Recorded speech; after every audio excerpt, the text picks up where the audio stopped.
morning everyone. Am I audible? Yes, ma'am. Okay. So we'll continue with the last lecture. It is on TMJ disorder. Okay. So in the last class we discussed about the anatomy and the clinical examination of the TMJ. And in the disorders of the TMJ we covered about the developmental disorders. So we'll continue with the disorders of the temporomandibular joint. So we'll start with the new lesion, that is juvenile arthrosis. So arthrosis is nothing but the inflammation of the joint. So it's called as juvenile arthrosis because it occurs within the younger age group, that is 16 to 20 years of age. That's why it's considered as juvenile arthrosis.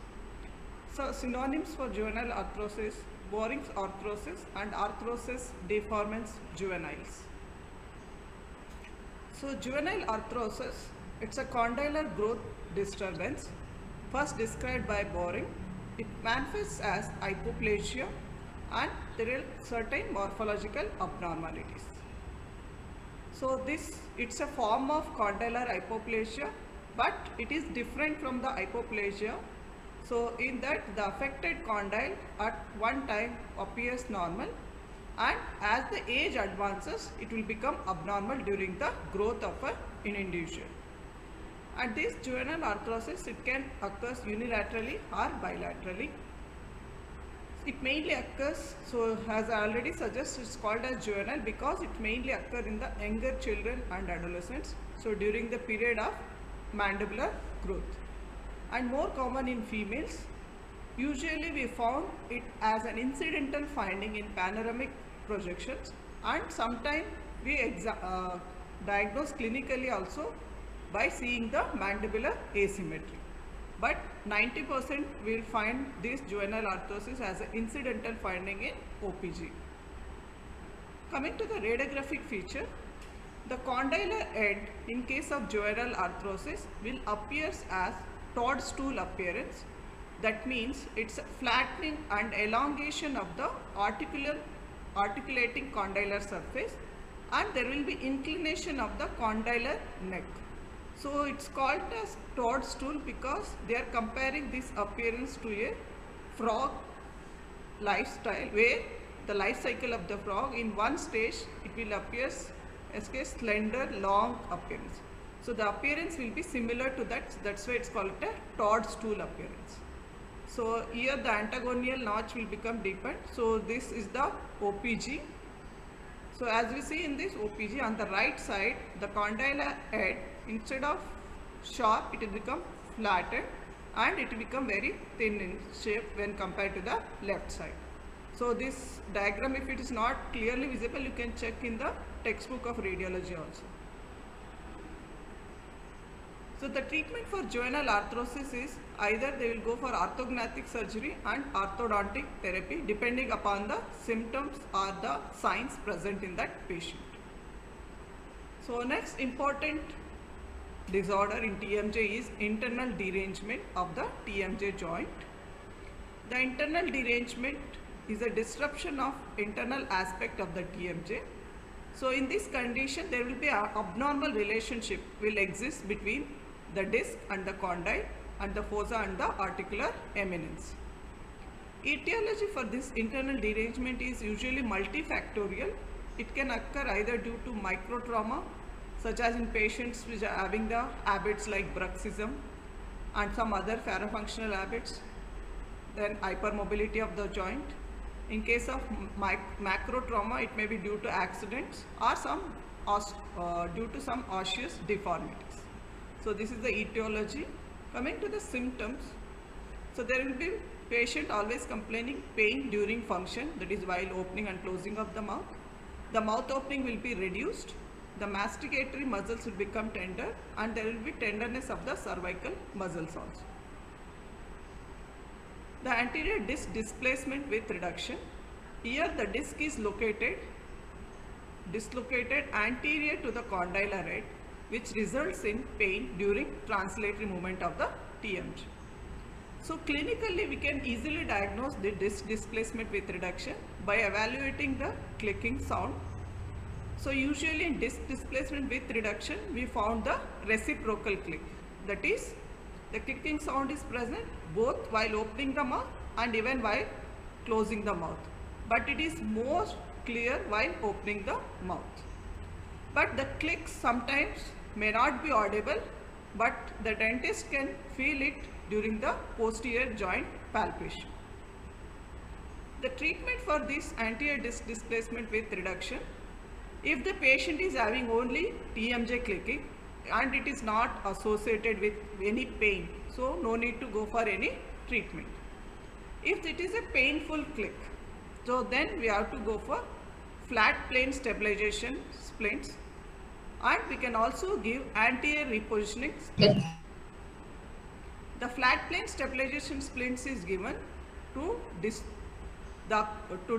the occlusion so that patient can avoid the habit of bruxism while the patient is sleeping. Along with that, we should also give anterior repositioning splints, which will reposition the mandible in its proper location. This anterior repositioning splints, so they maintain the mandible in the anterior position so that the condyle will be prevented by moving more posteriorly to the disc. And these repositioning splints, they are more effective than the stabilization splint in eliminating both the clicking sound as well as the pain in patients with disc displacement with reduction.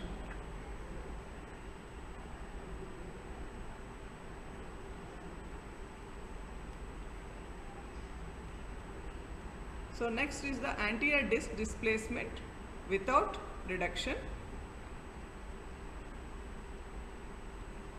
So the most characteristic feature in this is the closed lock.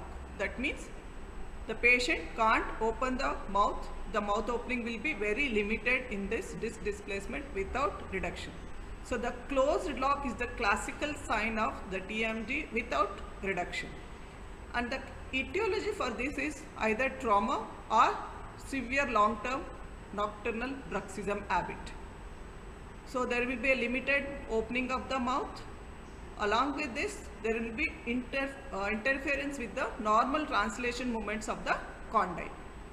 So in this condition, the patient felt directly over the joint during the mandibular opening, and there will be limitation in the lateral movement to the sideway from the affected joint. So in this condition, during maximum mouth opening, the mandible will be deviating towards the affected side. So the condyle on the affected side will not translate normally and will not be as palpable on examination. Means the patient will feel pain whenever they want to tries to move on that affected side. So the treatment for disc displacement without reduction, it can be surgical treatment or non-surgical. The goals of the treatment is to eliminate the pain, restore the functions, and to increase the range of the movements. So here also we'll give flat plane occlusal stabilization applies to reduce the adverse effects which are causing by the nocturnal bruxism.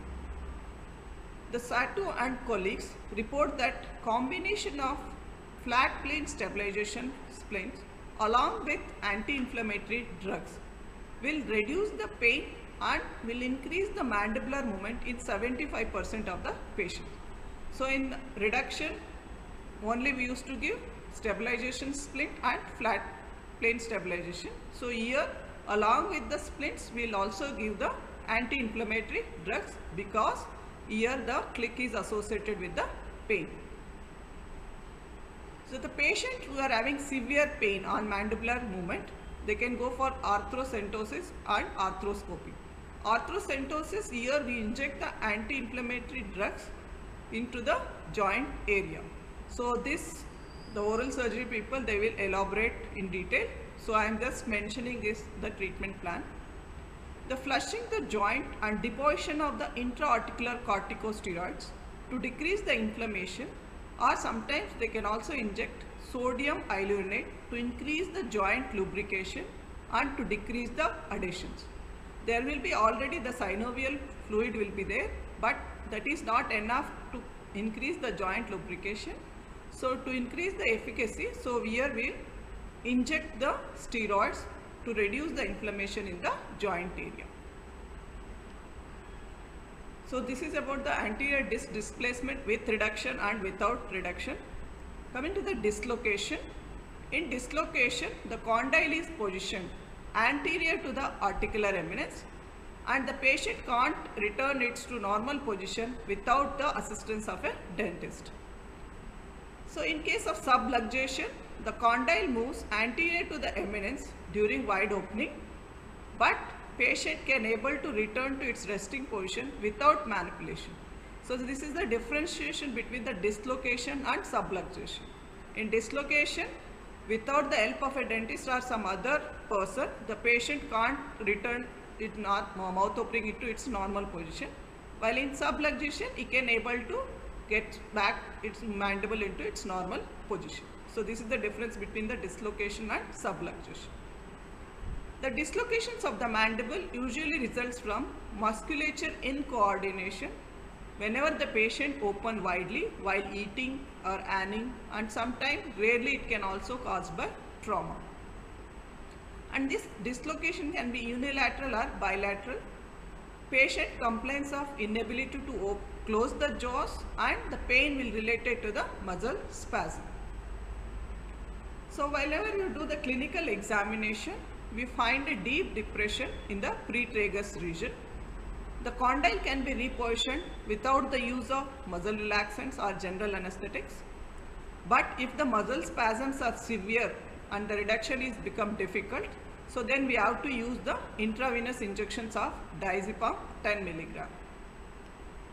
So this is a pictorial diagram showing the acute unilateral dislocation of the mandible. So in this condition, the patient felt pain whenever he tries to open the mouth. But the pain will be unilateral, only on the affected side the patient will be having pain. So this is the bilateral dislocation of the TMJ before reduction and after reduction. So before reduction you feel the space in the pretragus region. You felt a depression in the just in front of the ear. But after reduction you won't feel that depression in the pretragus area. So how we'll do the manipulation of the TMJ, or how we'll bring back the condyle into normal position whenever the patient will be in a dislocation condition. So what you have to do is you should stand in front of the patient comfortably seated in the dental chair and place your thumb lateral to the mandibular molars on both the sides in the buccal shelf of the bone. The rest fingers of the hand should support the chin and the mandible. So once you place your thumbs inside the oral cavity and the remaining finger is supporting the jaw, so then you push downwards and backward. So in this diagram you can see how we can manipulate the TMJ after dislocation. So as we see, as it's shown in the first picture, so both the thumb of your fingers you should place on the buccal shelf of the mandible, and the rest finger as shown in the diagram, it should support the chin as well as the mandible. Then pull it downwards, backwards and then upwards.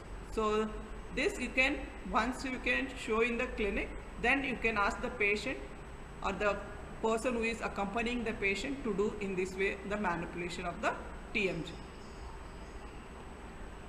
So once you manipulate, so you should give post reduction instructions that patient should not open mouth widely whenever he is eating or anning, because the recurrence is more common in case of dislocation. And we can also treat by using non-steroidal anti-inflammatory drugs. The recurrent dislocations of the mandibles can be treated by surgery, either by bone grafting to the eminence or lateral pterygoid myotomy, means the sum of the fibers of the lateral pterygoid muscles will be excised. Then we'll reduce the eminence, articular eminence reduction will be done, so that it can easily allow the mandible to move front and back, and then eminence, articular eminence augmentation with implants. So these are the surgical treatment required in patients who are having recurrent dislocations. So the next important disorder in temporomandibular joint is ankylosis. So the term ankylosis is derived from a Greek word which means stiff joint. The fusion or union of the articular surface of the head of the condyle with the glenoid fossa is known as ankylosis. Here the articular surface of the condyle will completely fuse with the glenoid fossa. So the patient won't able to open the mouth. So this ankylosis is further classified into true or false ankylosis, extra-articular or intra-articular, fibrous or bony ankylosis, unilateral ankylosis or bilateral, partial or complete ankylosis. So the etiology, the most common etiology for ankylosis is forceps delivery, which is usually occurs in cesarean babies who are born with a cesarean. So whenever they are doing the cesareans, so if you hold the head with the forceps, so the chances are there to fracture the condyle. So this is one etiology. Next is infection in and around the joint can also cause ankylosis. But many times the more 90% of chances is it's congenital etiology. Coming to the clinical findings. So as I already told, ankylosis can be unilateral or bilateral. So first the clinical findings of unilateral ankylosis are, we'll see the facial asymmetry, the deviation of the mandible and the chin on the affected side, and the chin is resided with hypoplastic mandible. There will be underdevelopment of the mandible on the affected side, the roundness or fullness of the face on the affected side, and there will be flatness or elongation on the unaffected side. Patient will have crossbite, and the class 2 malocclusion will see, and the condylar movements will be absent on the affected side.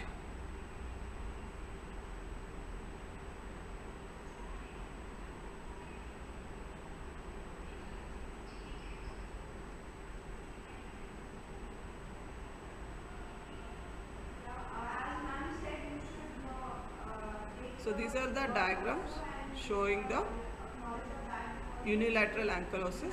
So there will be affected deviation of the mandible to the affected side, and there will be less movements on the affected side.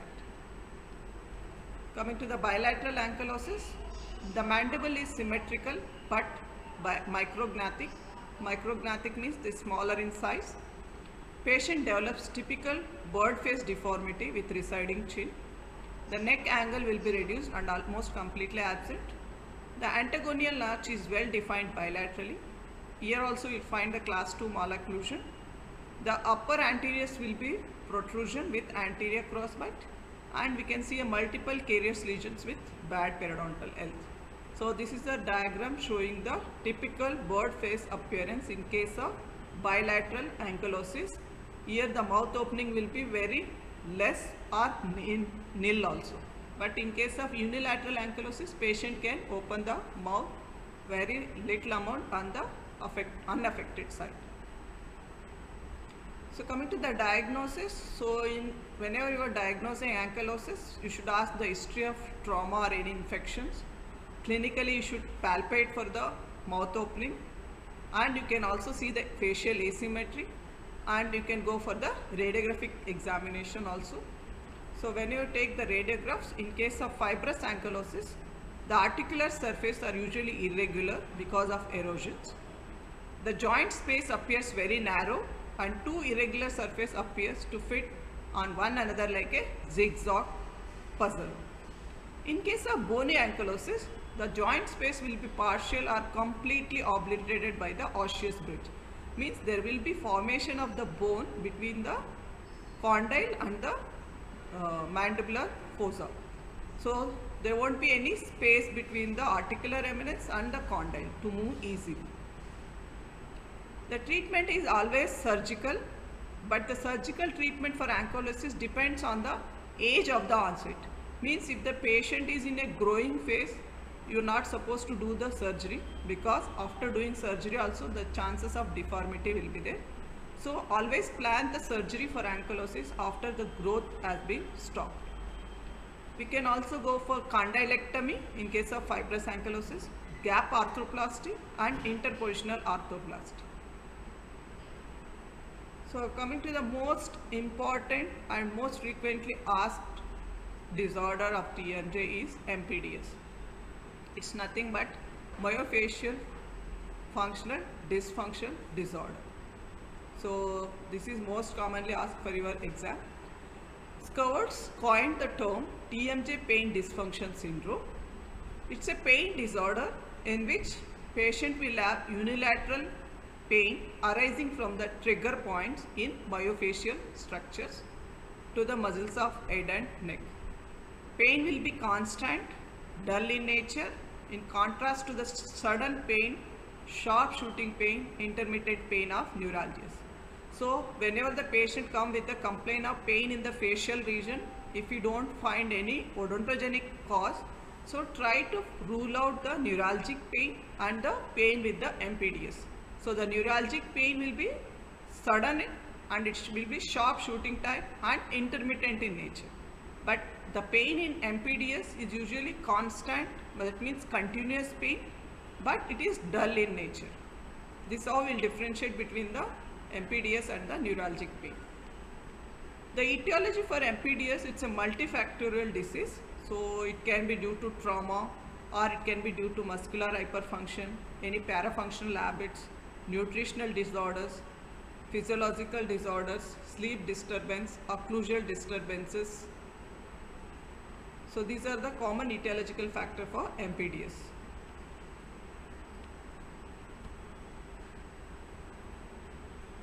So Laskinson has given 4 cardinal signs to diagnose the MPDS.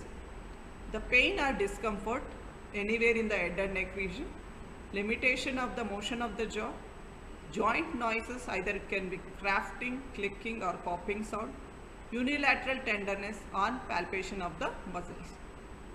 So these are the 4 cardinal signs is given by Laskin for the diagnosis of MPDS. The patient also gives negative recent history of trauma or any infection in the ear or the joint or in case of maxillary sinus. Associated symptoms are neurological disturbances will be there like tingling, numbness in the ear or numbness in the nerves also, blurred vision, lacrimination, gastrointestinal symptoms like nausea, vomiting, diarrhea, constipation, indigestion and dry mouth, musculoskeletal like fatigue, tension, shift joint pains, tiredness and weakness. So these symptoms are mainly because of the continuous pain. The patient can't sleep properly and he can't take the diet, normal diet. So that's why they feel the tiredness and the weakness and the fatigue, especially in the morning time. And otologic, that is pain in the ears, tinnitus, dizziness, vertigo, and the hearing also will become gradually reduced. And in the history of the patient, what all things you should ask is the mode of onset of the pain, duration of the pain, frequency, and the quality of the pain, and the site of pain origin, and from where it is referring, the pain from the site of origin to the reference point you should evaluate. Then the time of the day, whether the pain increases in the morning time or in the evening time. So usually in case of MPDS or in any TMJ disorders, the pain will be more severe in the morning hours. And occupation is also very important because the stress is one more etiology for this TMJ disorder. So asking the occupation is very important. Then the sleeping habits and the parafunctional habits. So parafunctional habits, so since the bruxism is the most common etiology for many TMJ disorders, so to evaluate this, so you should ask the sleeping habits also, history of any trauma, any prolonged dental treatment, family and emotional problems, and whether the pain increases or decreases whenever the patient will take the non-steroidal anti-inflammatory drug. So this also you should ask. So once you take the history about all this, then you have to physically evaluate the patient by evaluating the articular surfaces, that is TMJ, then the muscles of mastication, and then the dental teeth examination. Along with that, you should also palpate the cervical neck muscles. So when you are palpating the articular surface, first and foremost thing is check for the amount of oral mouth opening and then exertions. Then palpate for any tenderness in the pretragus area and in the muscles of mastication.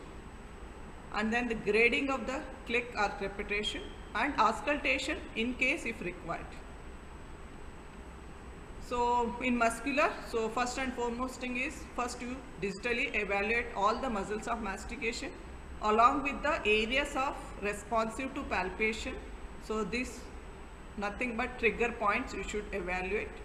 The muscles are always you should palpate bilaterally at the same time and with a gentle pressure you should palpate. You should not apply more pressure on the muscles. And you should palpate for at least 1 or 2 minutes on both the sides. Then the dental or occlusal problems like any open bite or cross bite, collapse bites and any reduction in the vertical dimension. So these things you should evaluate intraorally. So this is the examination of the temporomandibular joint patient whenever the patient comes with the complaints of pain. So always both extraauricular and intraauricular palpation you have to do. But in case of MPDS, go more for the intraauricular palpation. Then they examine sternocleidomastoid and hyoid bone and as well as the trapezius muscles. These are the neck muscles, so you have to evaluate these also. So once you will complete with your clinical examination, then go for the radiographic examination. So the most commonly we will advise is the OPG or panoramic radiograph. Then we go for tomograms, TMJ tomograms and then transcranial radiographs. So if you can't evaluate anything in the manual or in the routine radiographs, then you can go for the advanced imaging. The first most common advised imaging is TMJ orthography and then CT and MRI, bone scintigram and SPECT, that is single photon imaging computerized tomography. So these are the advanced imaging. We'll go for the TMJ disorders. So coming to the treatment plan, the first and foremost is we should always start with the medicinal treatment. So most commonly we will prescribe non-steroidal anti-inflammatory drugs to reduce the inflammation and to give instant relief from the pain both in the joint as well as in the muscles of the mastication. So always start with the non-steroidal anti-inflammatory drugs. So you can give paracetamol or diclofenac.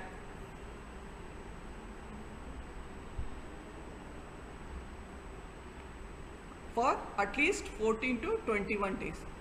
So then ask the patient to wait for 15 days. If he is not relieved with the pain, again along with the non-steroidal you add muscle relaxants. So the most common muscle relaxant we will advise is diazepam 2 to 5 milligram, or we can also give cyclobenzapine 10 milligram at bedtime. And these muscle relaxants should be given for a minimum of 10 days. But whenever you are giving this muscle relaxant, always tell the patient don't use for longer time because they have adverse effects of like sedation and some patients may develop addiction for this also. So then the ethyl chloride spray or intramuscular local anesthetic injections can also be injected in the affected muscles for pain relief. And 2% lignocaine will be given. Then physiotherapeutic modalities like EAT application. So why we should advise EAT application means it increases the circulation of the blood in that area and it also acts as a sedative and reduces the muscular tension. The EAT application should be either superficial or deep, but most of the time we will advise just superficial.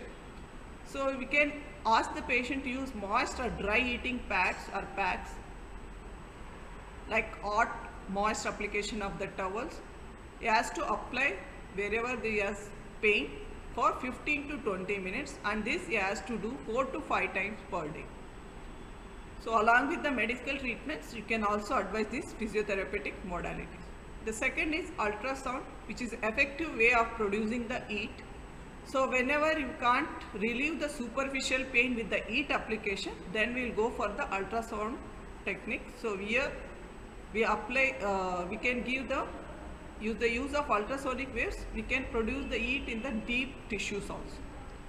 But Here it should not exceed more than 0.7 to 1 watts per centimeter square for 10 minutes.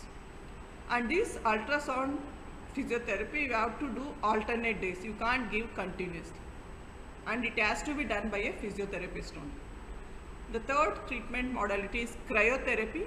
So you can ask the patient to put ice packs in the painful areas for 4 to 5 times for a minimum duration of 20 minutes.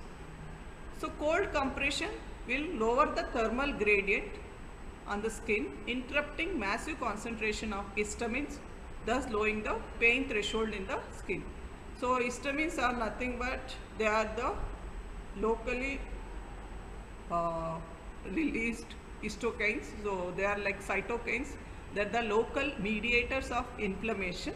So whenever the patient apply these cold ice packs, so the production of the concentration of the histamines will be less, so that the pain threshold will be reduced. So this is the theory behind application of the cold packs or ice packs. The last option is TENS therapy. It's nothing but transcutaneous electric nerve stimulation. So this we do routinely in our department. So it interferes with the sensation of pain in the brain and also increases the blood flow to the site. Active stretch exercise also you should advise. So that mainly includes opening and closing of the mouth 10 times as a warm up against the resistance. Means the patient should hold his palm of the hand against the mandible, then ask him to open and close the mouth. So with this he can also avoid the excessive mouth opening also. Then the stress management can be done by advising yoga, hypnosis, deep breathing relaxation exercise, acupuncture and acupressure treatment. Then the last option, if the patient is not relieved with the medical treatment, then he can go for the intra-articular injections, which usually we done either with the local anesthesia or we can mix local anesthetic agent with the steroids. So the most common steroid here we'll use is the hydrocortisone 0.5 cc for relieving the pain. So always we'll mix with the lignocaine, then we'll inject into the articular areas. So this completes your temporomandibular joint disorders. Okay. So out of this